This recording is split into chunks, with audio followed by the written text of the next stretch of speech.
आजादी का अमृत महोत्सव।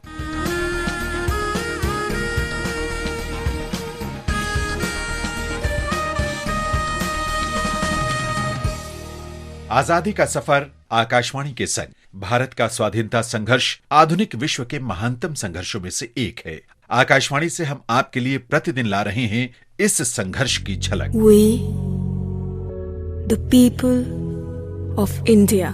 21 फरवरी 1948 को भारत का संविधान तैयार करने के लिए गठित समिति ने संविधान सभा के अध्यक्ष को संविधान का मसौदा सौंपा था। समिति को ये मसौदा 4 महीने पहले ही मिल गया था, जिसे सभा के संवैधानिक सलाहकार BN राव ने तैयार किया था। राव के मसौदे में विभिन्न समितियों की रिपोर्ट पर लिए गए निर्णय शामिल किए गए थे। इन समितियों को संविधान के विशिष्ट भागों के बारे में तैयार किए गए संवैधानिक प्रावधानों पर कार्य करने की जिम्मेदारी सौंपी गई थी। मसौदा समिति ने अक्टूबर 1947 से फरवरी 1948 के बीच राव के मसौदे की छानबीन की, उसे दुरुस्त किया और उसमें कुछ जोड़ा। इस प्रक्रिया के उपरांत 1948 का मसौदा सामने आया।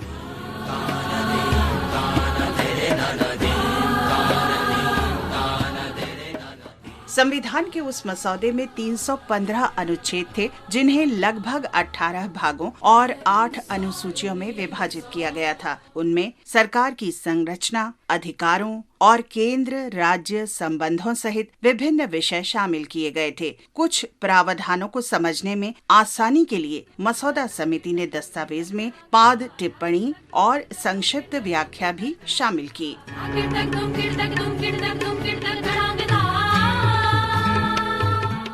संविधान का वो मसौदा भारतीय संविधान का पहला खाका था जो सार्वजनिक रूप से उपलब्ध था। सुझाव लेने के लिए संविधान सभा के सदस्यों, प्रांतीय सरकारों, केंद्रीय मंत्रालयों, उच्चतम न्यायालय और उच्च न्यायालयों तथा आम जनता के बीच मसौदे का व्यापक प्रचार प्रसार किया गया। सदस्यों और भारत की जनता के बीच परामर्श और आम सहमति की इस लोकतांत्रिक प्रक्रिया से विश्व का सबसे बड़ा लिखित संविधान बनाने में सहायता मिली, और ये है भारत का संविधान।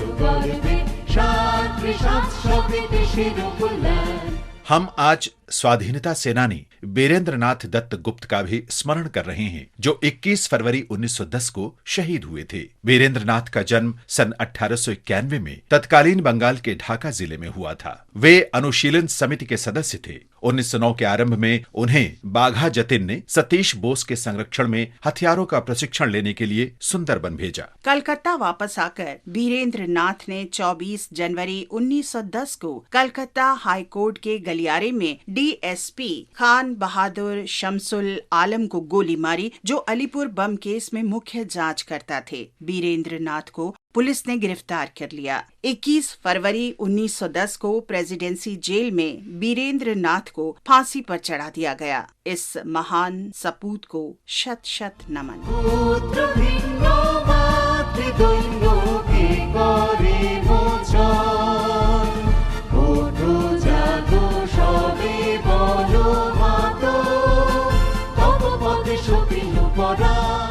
आज हम शहीद सुकुर चंद को भी श्रद्धांजलि अर्पित कर रहे हैं। वे 21 फरवरी 1947 को शहीद हुए थे। वर्तमान बांग्लादेश के दिनाजपुर में तेभागा आंदोलन के दौरान किसान सभा के नेता डोमा सिंह की तलाश में पुलिस दिनाजपुर के थुमनिया गांव में घुस गई। लोग अपने नेता की गिरफ्तारी का विरोध करने के लिए डोमा के घर के सामने एकत्र हो गए। अपनी पत्नी के साथ सुकुर चंद हाथ में लाठी लेकर पुलिस की तरफ बढ़े। पुलिस ने गोलीबारी शुरू कर दी। सुकुर चंद और उनकी पत्नी वहीं शहीद हो गए। इन महान शहीदों को हमारा नमन।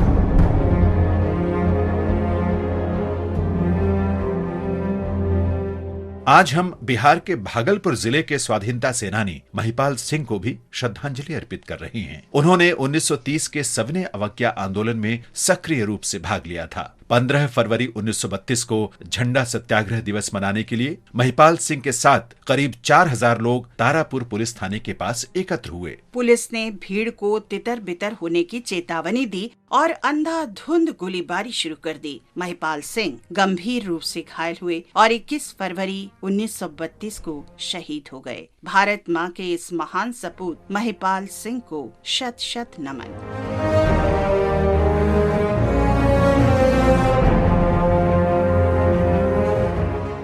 हम आज सुपलुल दुबे का भी स्मरण कर रहे हैं, जो 21 फरवरी 1859 को शहीद हुए थे। मुंबई प्रेसिडेंसी के निवासी सुपलुल मुंबई में ब्रिटिश ईस्ट इंडिया कंपनी में नौकरी करते थे, लेकिन 1857 के स्वतंत्रता संग्राम के दौरान उन्होंने नौकरी छोड़ दी। वे कई बार कंपनी सेना के विरुद्ध लड़े, लेकिन आखिरकार अंग्रेजों ने उन्हें पकड़ लिया। दुबे पर नौकरी छोड़कर भागने और विद्रोह के आरोप लगाए गए। आजीवन देश निकाला करके उन्हें अप्रैल 1858 में अंडमान भेज दिया गया। 21 फरवरी 1859 को दुबे शहीद हो गए। महान स्वाधीनता सेनानी सुपलुल दुबे को हमारा नमन। इसके साथ ही आजादी का सफर आकाशवाणी के संग की ये कड़ी यहीं संपन्न होती है। कल फिर मिलेंगे नई कड़ी के साथ।